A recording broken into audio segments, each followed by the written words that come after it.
Hello. It's week 3, and this month we are looking at the topic of building trust with our young person, mutual trust, and that means building trust with ourselves and building trust with our young person. We talked about what model of trust that I like to think about it as, the Braving Anagram from Brené Brown. Go back and look at video 1 if you haven't seen that, or if you'd like to recap on that. Last week we talked about understanding what trust is, understanding ourselves around the kind of concept of trust, understanding how our young person may be feeling. We talked about lying and talked about how the relationship between us can influence how we build that trust. Today we're going to look at communication around trust. And I think it's really important to think again about what Brené Brown mentioned in her model. So communication is going to be making it really clear what our expectations, what our boundaries are with the other person that we've got the trust with. We need to set those boundaries.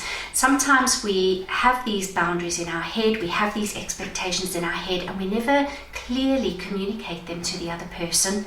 And I think it can be a really good model for our young person when we can clearly say, this is what I expect, this is what I need, but we then have to allow that from them as well. We have to give them the opportunity to say what they need and say what their boundaries are, and we have to be able to work out a way, in order to build that trust, work out a way to satisfy both parties, I guess. We have to also be willing to be reliable, do what we say. We have to be able to set expectations. We have to be able to carry through and follow through on things in order for the other person to trust us.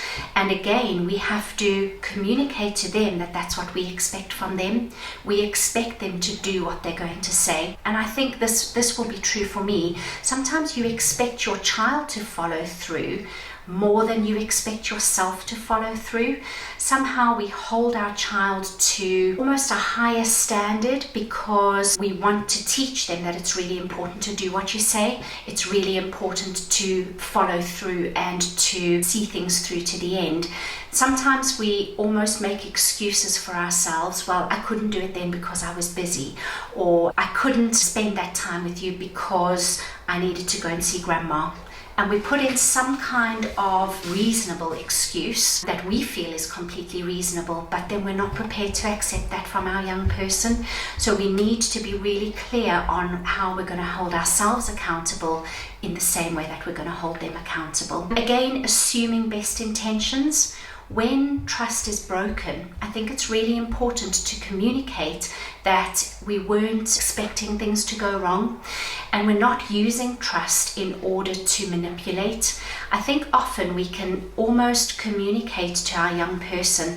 We might say things in this kind of way, and I've definitely used this before. We might say something like, I am putting my trust in you, and I know that you won't let me down. And we're almost putting that expectation onto them that if they let us down, they've broken our trust. And I think that we have to be really clear about true trust as opposed to using trust in order to get something that we want. We want a certain outcome. We can say things like, I trust that you'll know the right thing to do.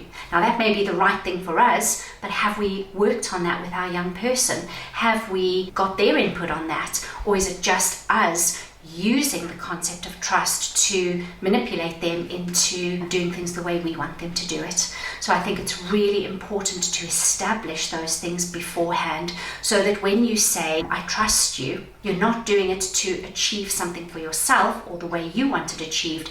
You are doing it because that's a mutual relationship that you are building up.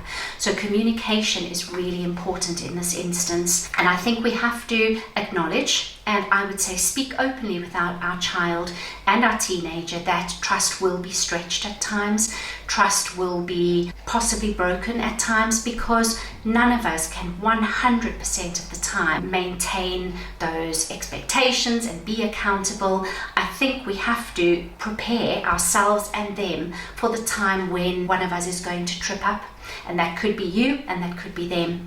But I think when you have that strong connection, and when you're mostly consistent and you're mostly accountable and you use integrity most of the time, and that connection is strong, then there is some give in that trust. You are able to repair it. You are able to go back and be held accountable and say, I apologize for what I said there or what I did there. I know that that broke your trust and I'm really sorry for that, and this is how I'm going to do it differently the next time. And allow for them to do exactly the same. Allow for the fact that they're going to fall down at times, but that connection is strong. You can rebuild that trust. I think that's really important. And yeah, just another note to remember that their brains are developing. They are learning all of this. They don't have the life experience that we have. They don't have the developmental capacity in their brain to do things like we can do them. So it may be difficult for us, but it's even more difficult for them. And we are teaching them, we are leading them by example. And to me, that 100% includes being vulnerable and admitting when you've made a mistake and working out a way to move forward from that. Because then when they make a mistake, they can be open and honest with you, and they can work out a way to get through that without having to deceive you. So I hope that's been really helpful, using communication to build trust with your young person. And next week we're going to look at ways that we can apply this practically, how we can build that connection, how we can use trust to strengthen the connection, and how almost that connection is really dependent on that trust. So I'm going to have a look at that in a bit more detail.